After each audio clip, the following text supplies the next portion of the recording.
अस्सलाम वालेकुम रहमतुल्लाहि व बरकातुहू। दोस्तों, दरिया सतलुज ज़िला भावलनगर तहसील चिश्तियाँ शरीफ साउका पतन के मकाम पर पानी की सतह में मुसलसल इजाफ़ा हो रहा है, जिसकी वजह से मुतअद्दिद देहात ज़ेर आब आ गए हैं। उनका ज़मीनी राब्ता मुनक़ता हो चुका है और हैड सुलेमानकी के मकाम पर पानी की सतह गिर रही है।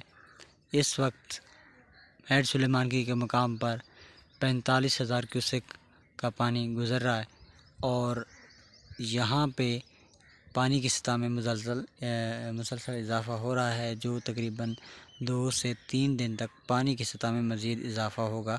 इसके बाद यहाँ पे सतह गिरना शुरू हो जाएगी।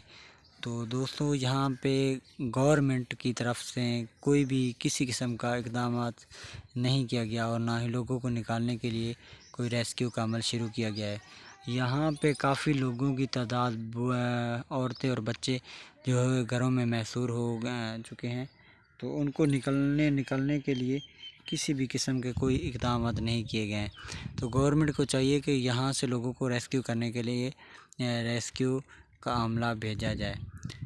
और आप देख सकते हैं कि यहाँ पानी की स्पीड में इजाफ़ा हो रहा है और यहाँ पे लोग भी आपको नज़र आ रहे होंगे। ये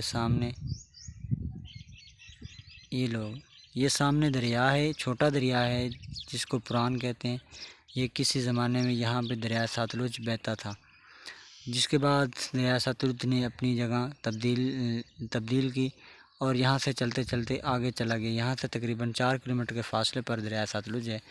ये इलाका है, यहाँ पे ये सारी फसलें हैं जो डूब चुकी हैं। ये तिली की फसल है और चारा जात वगैरह है, तो लोगों को बहुत ही नुकसान का सामना है और लोगों को आने जाने की काफ़ी मुश्किलात हैं। तो लोग अपने घरों को भी नहीं छोड़ सकते, क्योंकि हो सकता है कि पीछे से कोई चीज़ चोरी ना हो जाए।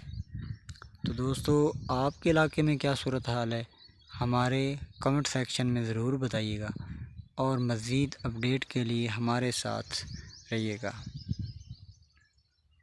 सैलाब आया गया है।